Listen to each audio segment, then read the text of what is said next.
He's just minutes. walking around. Is he? Yeah, Oh, there he is. Oh. Yes. And we're on. We guess we're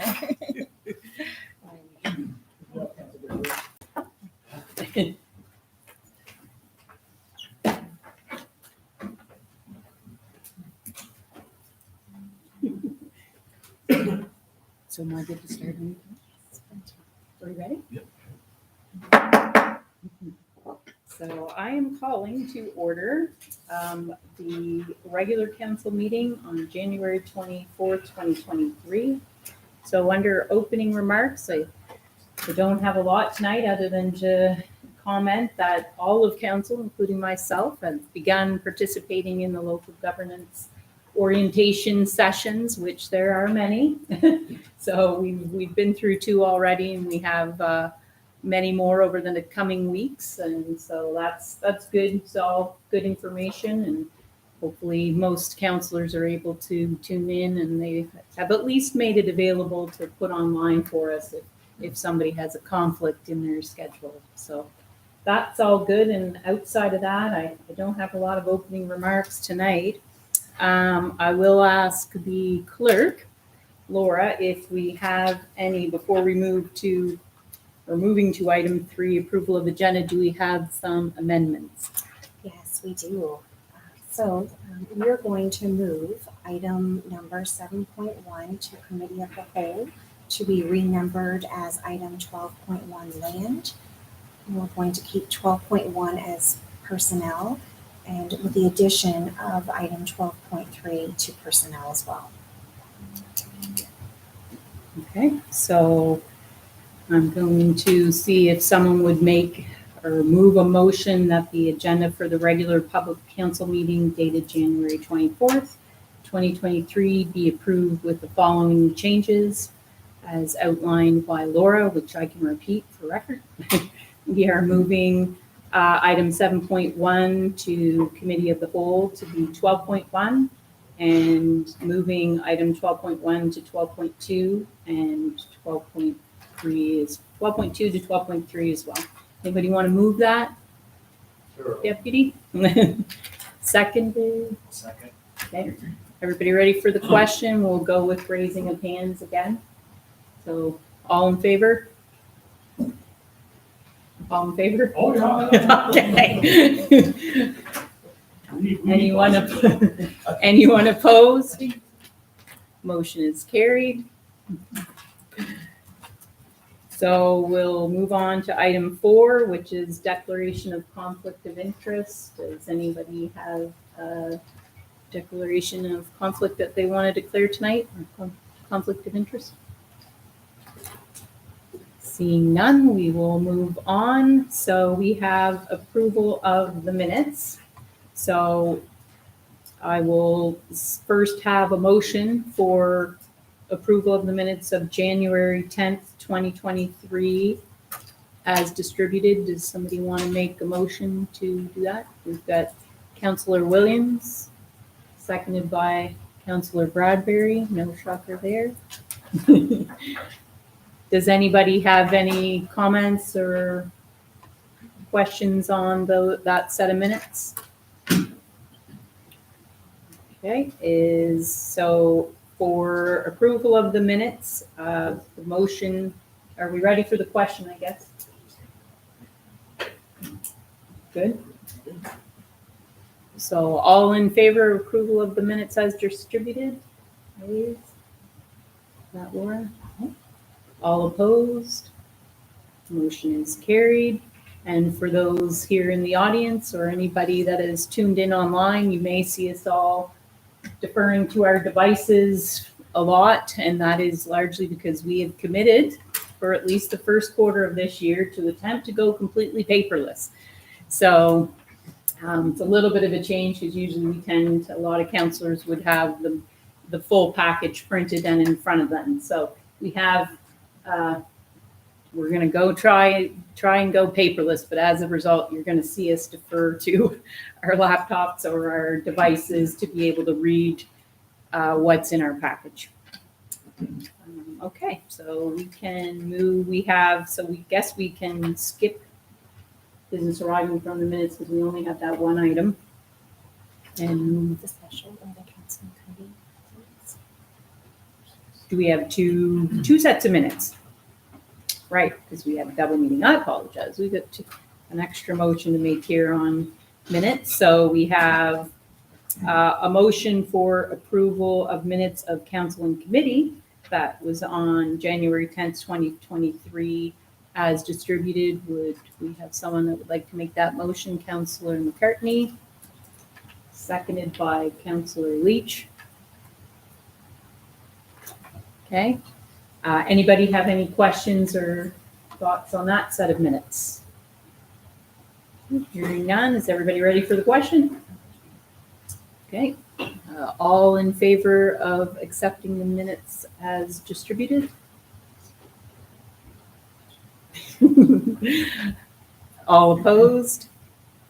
Motion is carried. Catch up again, I guess, number 8, that's over to CAO. Thank you. So just a couple little things tonight. Most of, I guess, what's been my last 2 weeks have been what we're going to be talking about tonight. But just a couple things. One, a little bit later on, we are going to be having a tender opening, or not, sorry, not tender opening. We already did the tender opening, but an awarding of a tender in relation to the Town Square project. I was promised that by end of the day tomorrow, I would be able to have a drawing of, for those kind of questions I have not seen the latest with that. As soon as I get that, I'll forward that to you. But again, a little bit later on, we're going to be awarding a tender for Griffith benches. The other item I just want to talk about, you may see the room's a little bit different looking than it was 2 weeks ago. We were here with the space. It kind of helped. We had always one TV in the back on that stand that's still there. And a big cable that came through. I thought by having a couple of them on the wall, that if we have a presenter in the audience, that next time when she comes, she can do her presentation. We can load it into a laptop, and then they'll be on the screens and you can see across. That one actually is also on swivel that will come out, so the audience, you have something that the audience can see, we can do that. So it just makes the room quite a bit larger. It's quite something. So and then that other table that was up here is gone. So just a little bit of tweaking we got to do with it. You see Laura kind of shifted over one with the other laptop. We just got to make it so that it's a little bit friendlier, but we had hoped that actually by tonight it would, but there's an issue, not from this project we just did, but from a previous one with a cable that we're waiting. We're supposed to be complete here today or tomorrow, so say if it's not done yet today, it's probably going to be tomorrow's job. So it'll I think it really will help with things. Not so much say like a correspondence letter, but a presentation that's coming for visuals. I think it'll be a nice enhancement for us. So it wasn't just done to make extra room; it was kind of to help us move forward, better visuals and better way to communicate. So they're the two things kind of comment on tonight. Perfect. So moving on to item number 9.1, we do have one letter of correspondence. Do you want to move right into the proclamation, or do you have correspondence to read in addition to it? Okay. Okay. So we did receive a letter from, let's say, Evan Graham's family that was asking us to proclaim February 1st, 2023 as Be More Like Evan Day again. And we did that last year. So I guess as kind of a normal part of the procedure, usually we didn't necessarily have this read as a motion. We want to just get general consensus to accept that. So unless I hear any opposition, are we all in favor of accepting that February 1st, of declaring that February 1st, 2023 would be more like Evan Day, be more like Evan Day? Great. So that leads me to the proclamation, which is a little long, so bear with me. but it's important. So the proclamation, Be More Like Evan, February 1st, 2023. Whereas Evan Graham of Hartford, New Brunswick, left us at the age of 14 on July 21st, 2020, doing what he loved but way too soon. His family initiated a campaign to encourage random acts of kindness to take place annually on his birthday. And whereas the hashtag Be More Like Evan campaign has become a community movement, inspiring hundreds of people throughout the greater Woodstock area to perform random acts of kindness on behalf of others. And whereas he was a young man who enjoyed the little things in life, he appreciated everything he had and the people who loved him. He was kind, caring, and compassionate. He dreamed big, smiled big, laughed often, helped others, worked hard, and played harder. Whereas Evan's family's wishes are for people to continue to perform random acts of kindness in his honor and to share them with the hashtag Be More Like Evan via their own social media pages. And whereas the Be More Like Evan campaign continues to inspire others throughout the community to perform random acts of kindness.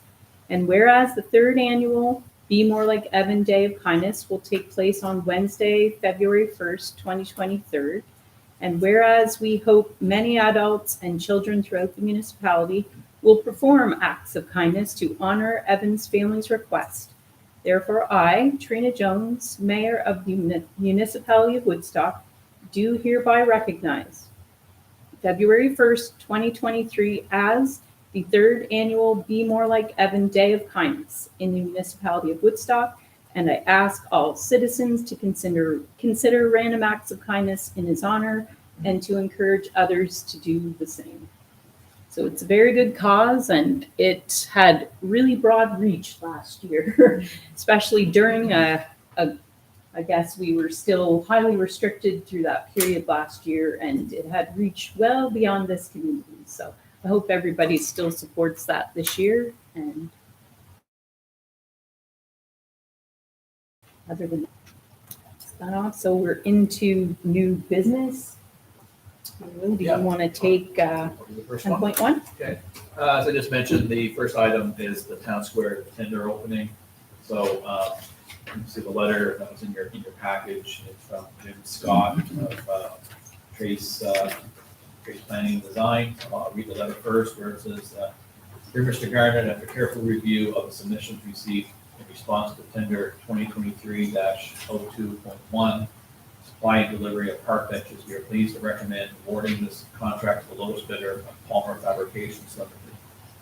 Palmer Fabrications Limited tender price is $21,400 plus $3,210 HST for a total tender price of $24,610. If you have any further questions or require further information, please do not hesitate to contact me. Sincerely, Jim Scott." So his recommendation is to go with Palmer Fabrications. For the record, we did have two submissions, one being Palmer Fabrications, which is nicely below. They're in our backyard, so to speak.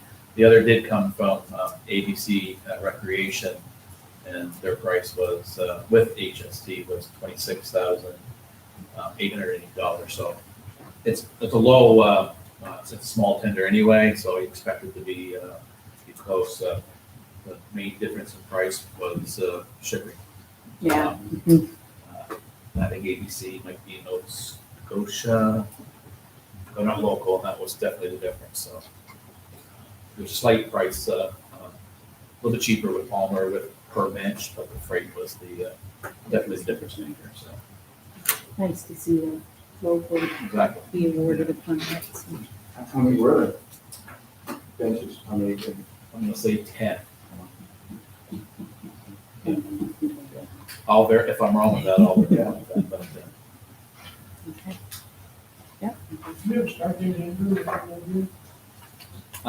no, at the next meeting, we're going to have, it will be this spring.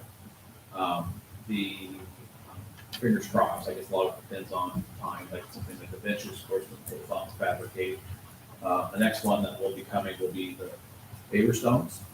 And then followed right after that will be the actual construction of the project. So a lot of these were done quicker to try to get, so we make sure the material is here on site, and not be a delay. So that we're finding with other projects that, it's that you may have, say, 10 items, but 2 or 3 of them could be delayed, and some of them quite significantly. So we want to make sure we jump on that.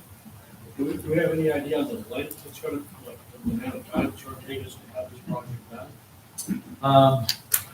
I don't know, but generally with tender documents, there's completion dates, so I haven't seen the final tender package for the other one yet, but it'll probably have a completion date.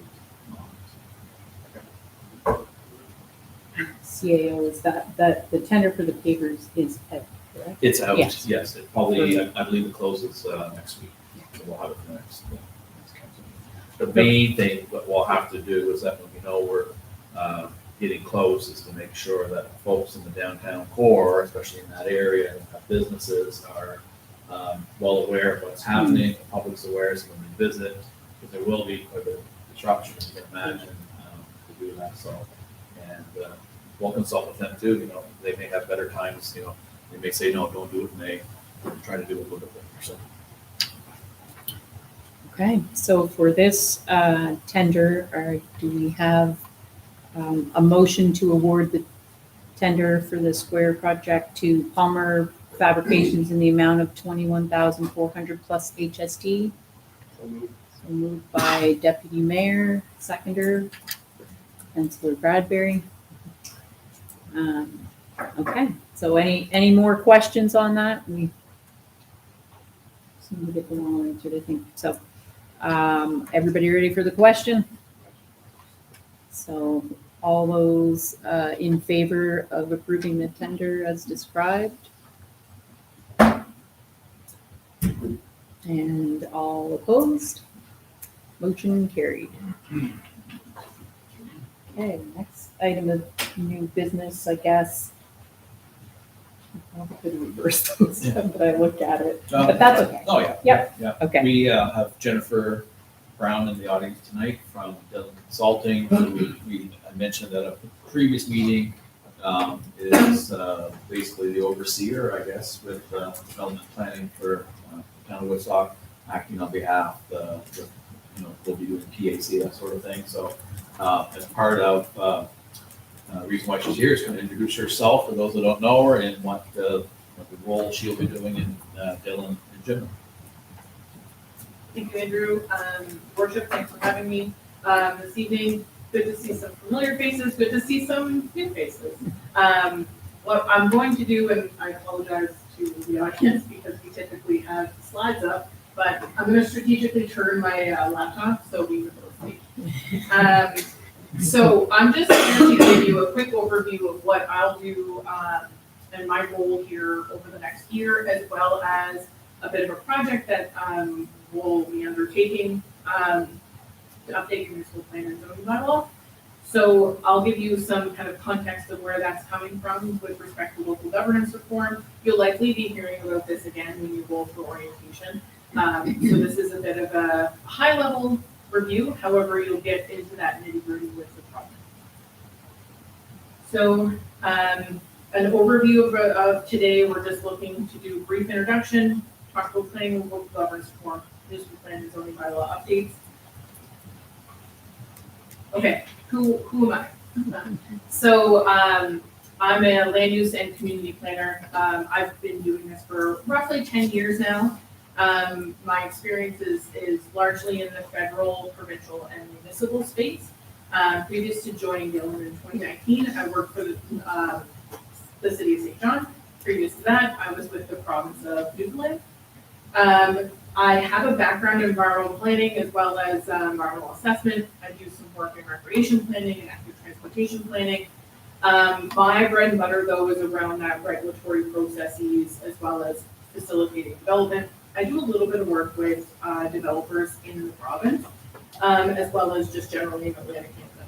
So my role with the town of Woodstock has been, for the past 3 years or so, I say 3 years, it feels like.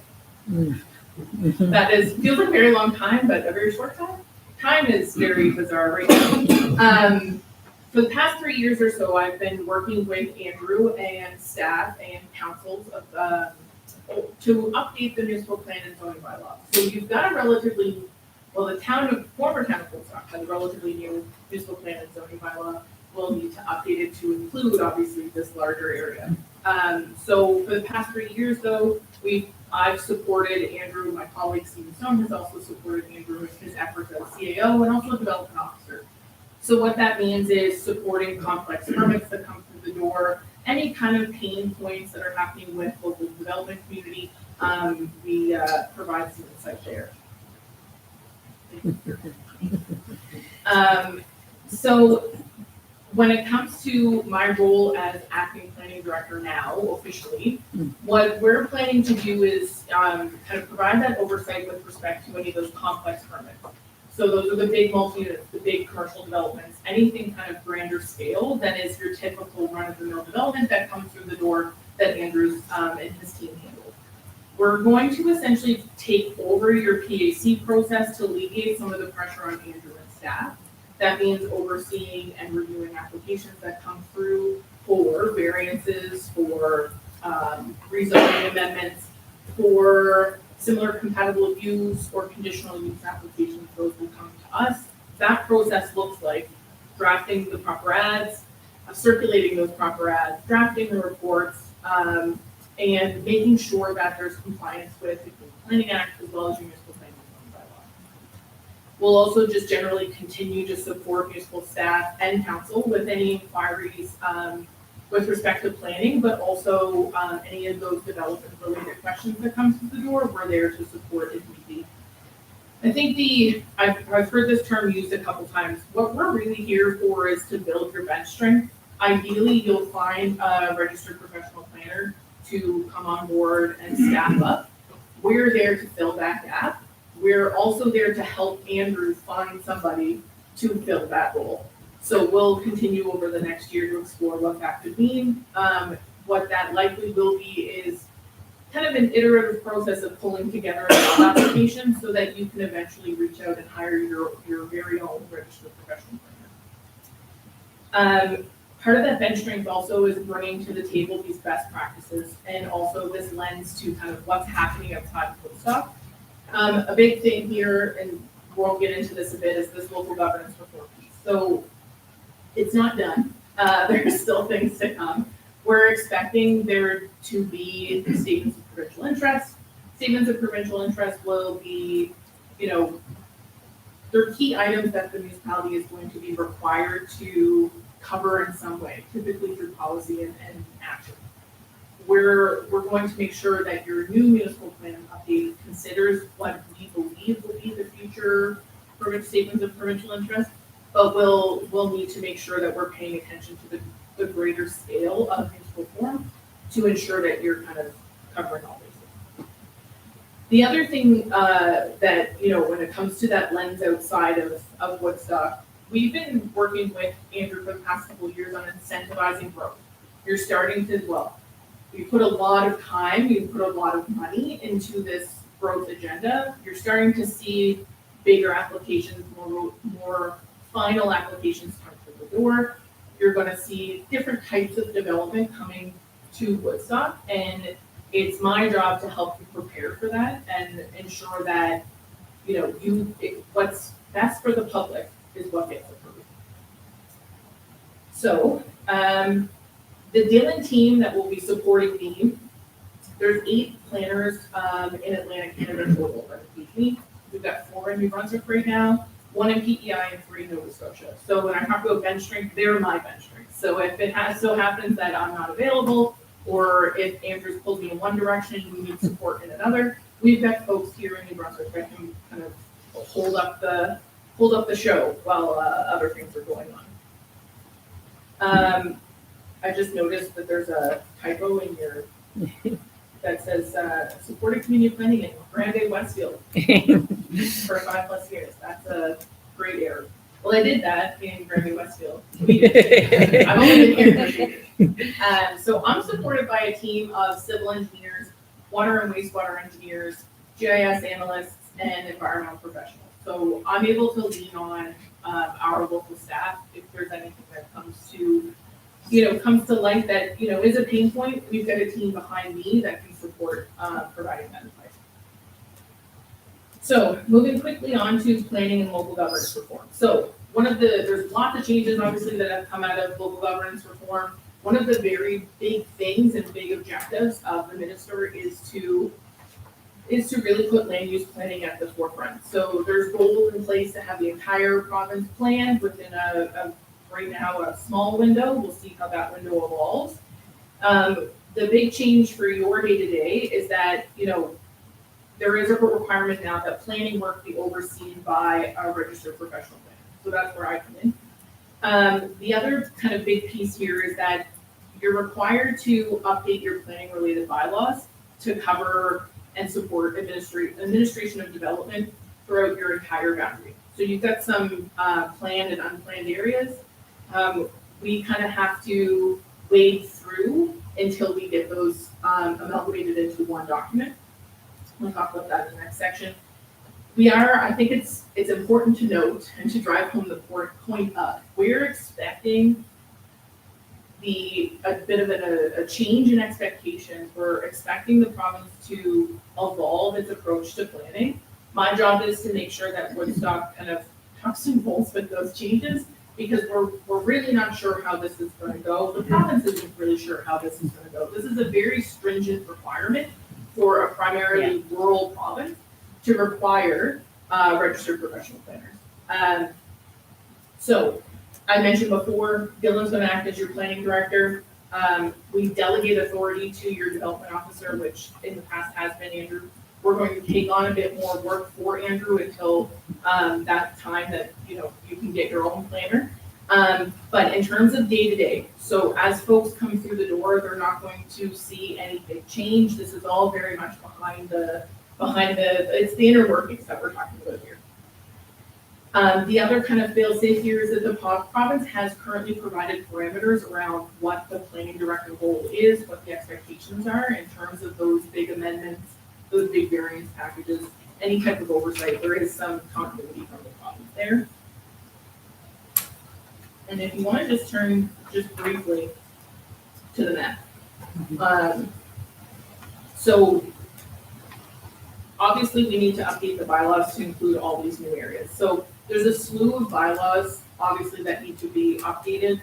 We're quite focused obviously on those bylaws that facilitate development. Those are primarily going to be your municipal plan, your zoning bylaw. We will have to make some updates to your subdivision bylaw as well. The big point here is to provide a consistent land use framework throughout the municipality. The purpose of that is to administer development and building permits. We're also looking to provide, and this is the big one, when you're as council faced with the decision, we need to provide you policy direction to support representative decision-making on land use and development. So when I say representative decision-making, we're talking about the full boundary now, where we were previously just talking about that former boundary. So in saying that there's going to be a shift in priority, obviously you're taking in a lot more, like Woodstock traditionally has been a very compact little town. You've got pockets of density. You've got a defined downtown, which is very rare for New Brunswick and also more rural communities. You're now going to take on a large amount of rural lands. There's going to be shift in priorities. So we've got more agricultural land to look at. We need to approach the rural development.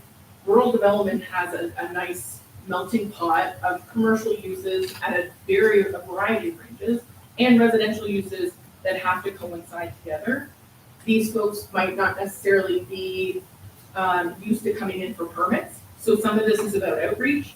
The other thing is setting us up to make sure that we're not over-regulating, because they've been there for generations. They're doing just fine.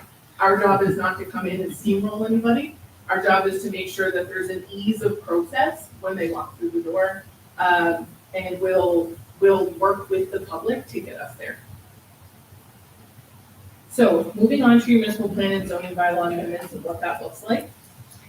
So we've got to essentially incorporate, I don't know what's happening here. I think what's happened is I amalgamated two different presentations, but It's all good. We're following. Same work, different municipalities, very different contexts, I should say.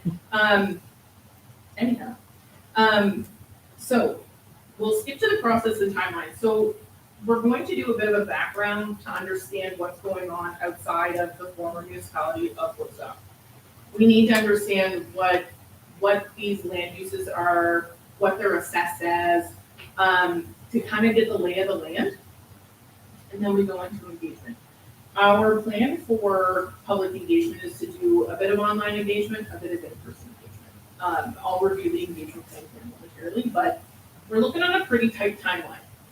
You're going to see in that kind of process timeline that we're looking to have these amendments ready to go to the legislative process, which means final package back to you in March. That's very, very tight in terms of timeline.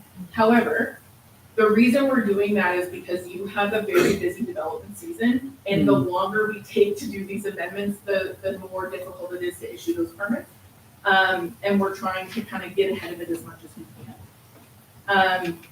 When you look at the legislative process in terms of estimated timeline, if we start the legislative process in March, you likely won't have final third reading until June. So it's a lengthy process because there's a municipal plan involved.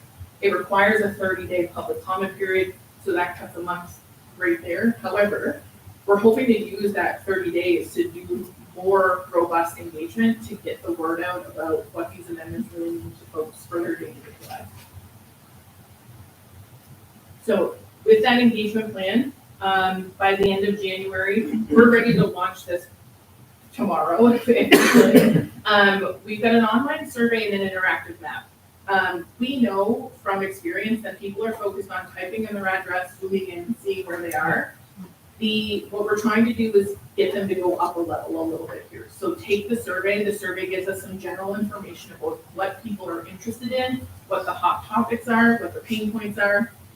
Then the interactive map, what we're trying to get people to do is zoom out a little bit and tell us, what do you love about your community? What are you using in your community? What are your pain points in your community? But show us geographically where those are so that we can evolve an approach to the future land use map and zoning map that go along with municipal planning and zoning bylaw. Planning to do a bit of a staff workshop in early February.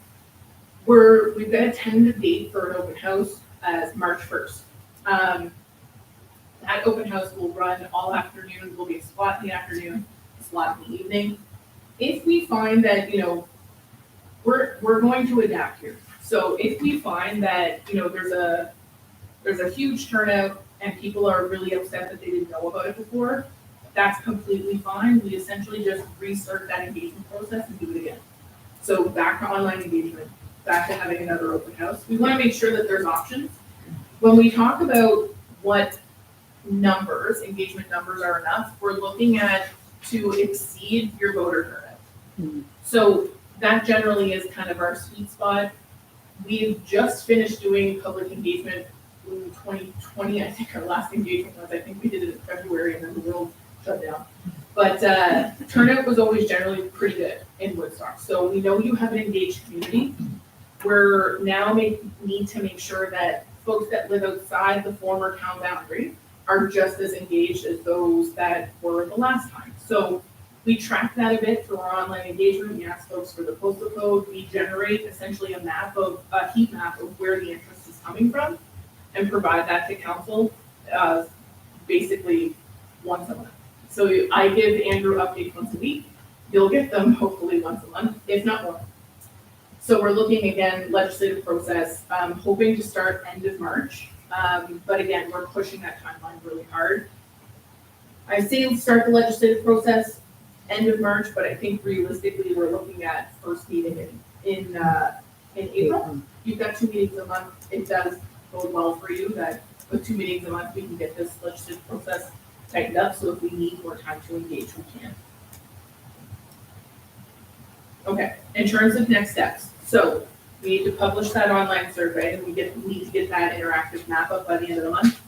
We need to work with the communications folks to start rolling out that message. That also includes council. So providing you with material that you can share on your social media pages talking to the media about getting the message out and providing those frameworks for engagement. It's very important that people understand that we can't do this work unless they provide us input, because what will happen is you'll have words on a page that will not be reflective of the community that is coming to your door to get permit. We need to make sure that as many people as possible can participate in this process. So we'll get that out. The big push is essentially next week and the week after to get that first online message out. Then we continue to prepare for that open house. And then shortly after the online engagement, so your last meeting in February, the intention here is to give you an update on engagement. So an update on engagement results. And then we'll also provide you some context for what we're looking at in terms of your land use in those extended areas. So we'll be providing you with a land use and compatibility report. So you're able to dive in and see what the full breadth of the town really looks like now. So a lot of work in a short period of time. We're very lucky that my colleague Stephen Stone and I have worked with Andrew so closely over the past 3 years. We're very confident that the three of us can pull these materials together. The only kind of question becomes if we can get the message out to the public and the public can participate. We're very committed to getting this into the public realm as fast as possible. We really want to see, obviously, a final product so that you can start administering development in these areas, the unplanned areas particularly. But the public interest comes first. And I think that's the kind of mantra of planning as a profession. Public interest comes first. So if we're not getting those numbers, we'll have to make a call to come back to council and determine whether or not we need to extend that timeline. So like I said, a lot of work, but very excited to get started. Thank you. Any comment or you comment? What do you want me to go first? Yeah. Thank you. That was a great presentation. We covered a lot of ground. I'm sure there's a few with a lot of new counselors at the table, and the municipal plan itself is a lot to absorb. But at least if you've heard what Jennifer is saying, they were involved with the development of the original municipal plan, and that has really helpful to us. So we've talked about this a lot already in orientation, that this is an opportunity for council and staff to look at what goals were established back then, and this is an opportunity to reevaluate some items, also in looking at how do we then broaden all of the plans that we had for the town broader into all of the wards. So I like to always, I'm trying to defer to ward, using the term ward now, more and more, instead of old boundaries, new boundaries. We know where our wards are and they're well defined. So, and you guys represent each ward. So as you can hear Jennifer saying, the success of this is dependent on us communicating it to our community. And we've talked a lot as well about communication, and we're working on different ways to help get, make it easier for community members to be able to reach out both to the town and to us and get answers in a more kind of meaningful and timely manner. So we're already working on that now, and this is good timing to try and roll out some of those hopefully new initiatives. And but this is going to happen quick in the next week or two. So a lot of this will depend on our media and the help that they may give getting that out, and then you as well helping to promote this, and when you're talking to people and community members, and us looking at what we need to do from our end, from the staffing perspective and the communications piece, to make sure general public knows what's happening. Because this is kind of a one-time shot to really do this and do it well. So not that it can't be adjusted down the road, but that process isn't as easy. And the whole point of this exercise is to get feedback and us to work together. And I hope everybody heard the staff session, and that's a good thing, and looking forward to that. And hopefully whether council and staff then can get opportunity to work together as well. which we've talked about with staff. So this is, along with everything else we're doing and learning, this is yet another piece of reform, and I look at that timeline and it is very fast, but I do think, I do have confidence in what we have established and the working relationships that exist already, that it's doable, but it will rely heavily on how well we can get the community engaged. So I'll encourage us all to embrace that thought and try and get the word out, and us to come up with a plan for getting that out and getting people active. If I can just add to Yeah, that too, is, absolutely. like Jennifer said, the last probably 3 years, Jennifer and Steve and myself have done a lot of work together. Jennifer knows by now if I say, text her a text, say you got a minute, she may be 10 minutes because she knows that means an hour. And, but with the last municipal plan, zoning bylaw, I mean, it was huge strides as far as opportunities for development, and I think it's shown from what we've seen. This is going to be a continuation of that, or a bigger and better Woodstock. So excited to go through it. It's actually kind of nice we're doing it again in a way that's quick, because we can even improve what we perhaps missed or what we can tweak Yeah. from the last time. So it's gonna be good.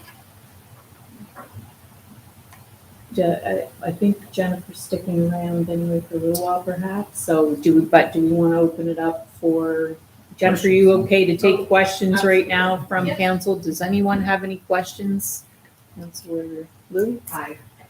I'm just curious about, this might actually be a question more for Andrew too, I'm not sure, but is there a plan for like advertising and flyers and is there, I don't know if we already put budget aside for that or what that plan is like? So, through you, your worship, to the councillor, so we have essentially a communications plan that goes with our engagement plan. So we draft the ads that you'll see on social media, but we rely on town staff to post them. So we don't obviously have, keys to everything. Andrew is very generous, however, we will work with town staff to essentially build out a schedule that goes along with really drilling down on social media. We have had luck in the past with like radio ads, newspaper ads, things like that. We also will draw posters and put them in places like the library, the grocery stores, things like that. So we kind of plaster as much as we can wherever we can, really upfront. And the budget is generally rolled into the project. Yes. It's a good question though, because we know our constituents and we know not everybody is on social media, especially new members in the outside wards are, we've heard that complaint before, that they don't hear things, so we can't just go singular with this. We know we've got to probably look at newspaper and circulating the flyer. Yeah. Sorry, your worship. Yeah. We will likely do a mail out. Yeah. It is a bit of a lift in terms of cost, but it works a lot better than social media ads. I think we're having success in other jurisdictions with it now, where I don't believe Woodstock has kind of a community newsletter that's mailed out or anything. So we'll essentially take that on, do the newsletter format, and it'll be strictly advertising this engagement opportunity with the newspaper. Just have one other question. Yeah. When you're talking about how the staff is going to be able to send out the advertising you create, is that an option for us too, that it would be shared with us? I'm just thinking so we have a cohesive look going out. I think for sure, speaking, I'll pop in here, that's going to be a project we're going to have to look at. How do we manage the communication piece, and we'll know all the components that Dylan is going to create for us, and then we have to decide where do we best spend the money to have the best impact, and so I think that'll direct largely from staff, and whatever we know we can share that we can put out, then that's a bonus. So yeah, we've had very good success with Facebook ads, but boosting those ads, there is a cost obviously, but it ensures that we can essentially set a geographic parameter, and anybody who opens Facebook in that parameter will get that ad. So what we create for council is generally just an image, so you would share it just like you would share it anywhere. but we'll work with him to make sure he's equipped for all of that. And then his staff, and he and his staff will just farm it out as necessary. Anyone else have any questions at the moment? You're still absorbing? Okay, thank you. Yeah, thanks very much. Appreciate it.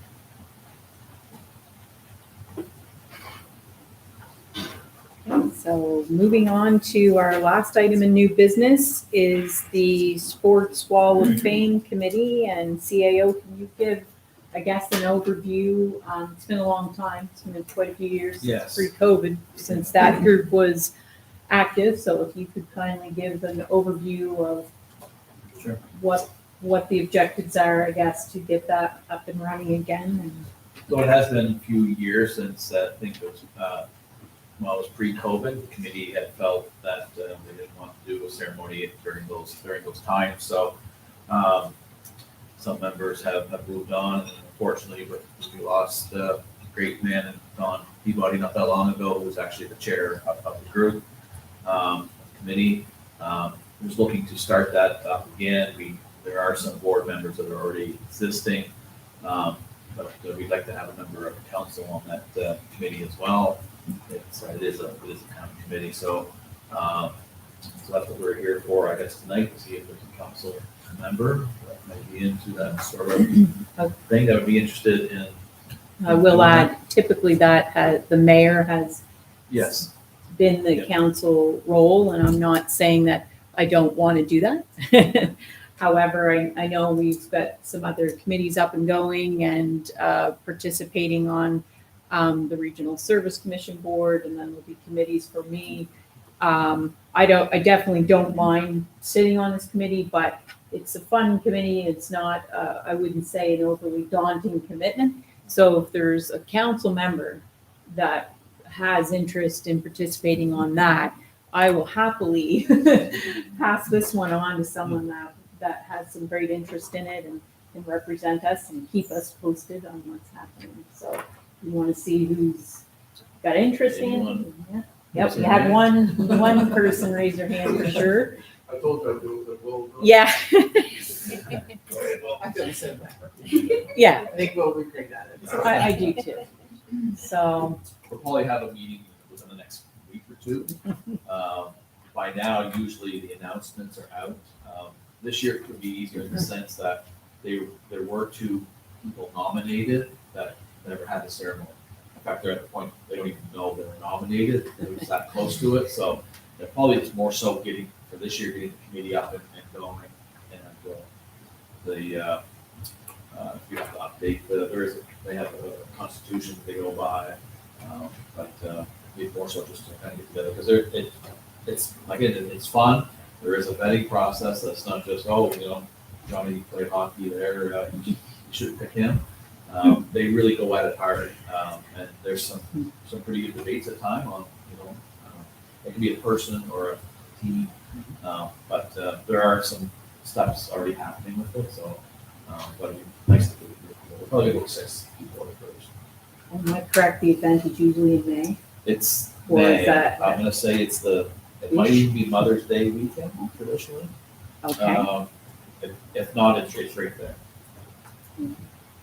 all right, so are we ready to make a motion on this? Does anybody want to make a motion to approve the appointment of Councillor Bellier as the town council representative for a position on the Sports Wall of Fame Committee? So moved by Councillor Brown and seconded by Councillor McCartney. You have some competition now. Councillor Radnick. We're gonna be like straight around here. You get 30 seconds. Others now. That was easy. Okay, so nobody has any further questions on that, then we move into setting the date of our next meeting, which is already set on the calendar for February 14th, big day. We'll be hanging out here. Don't make any big plans. Hope that didn't crash any dreams. Some special cookies or something. Yeah. And then I guess at this point, we are moving into committee of the whole, and we will, do we want to take a motion to move, or we can wait and take our motion? I believe we can wait and take. Yeah. Okay, so we will take our motion to adjourn at the end of that. Anybody have any questions? And we'll take a little 5-minute break and move into committee of the whole.